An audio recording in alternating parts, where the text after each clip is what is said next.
prices of an item are responsible for changing the quantity demanded of that item, but there are a variety of items that will change the entire demand for an item.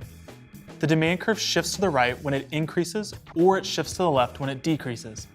When demand increases, it implies that consumers desire more of the product at every price point. Prices may change after the fact, but prices are not the cause of the change in quantity demanded. When demand curve shifts left, fewer units will be demanded at each price point. There are a variety of factors that can shift demand, but the most common include changes in consumers' income, changes in tastes and preferences, changes in the size of the population or composition of potential consumers, changes in the prices of related goods and services, and changes in expectations of future prices. Changes in tastes and preferences are usually fads or trends in society. Population changes allow for more or fewer buyers to purchase a good, like when college towns see a sudden increase in residents at the start of a new semester. For expectations, consumers will buy more items today if they believe prices will be higher in the future, but they will buy fewer items today if they believe there will be a sale on that item in the future. The other main shifters of demand involve classifying the items in question before figuring out how it will change demand. When people have more money, they will be able to buy more goods, so demand should increase, right? That logic assumes the item is a normal good, which is a good that consumers will buy more of when they have an increase in income. However, it's possible that once you start earning more money, there will be some items you no longer want to buy. As income rises, the demand curve for the normal goods shifts to the right. But if income declines, the demand curve shifts to the left. Most goods are normal goods. Demand for them increases when consumer income increases. This implies there's a positive relationship between income and the quantity demanded of normal goods.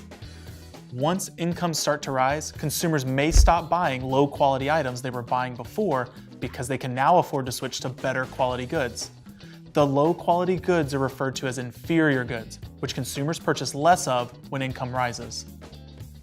Someone who has a low-wage job may only be able to afford eating out at fast food restaurants when they go out, but a new high-paying job will allow them to eat out at nicer restaurants and decrease the amount of fast food they have.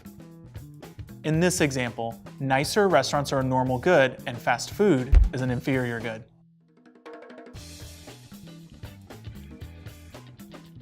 The demand for a good or service is also affected by the price of other goods and services. In this demand shift, we focus on the price of other goods affecting the demand for a particular item. A substitute is a good that performs a similar function as another good. For example, chicken is a substitute for beef. When the price of chicken rises, consumers will decrease the quantity of chicken they buy and increase their demand for beef. This will shift the demand curve for beef to the right. Demand for a good increases when the price of a substitute increases because some consumers will switch to the relatively cheaper good.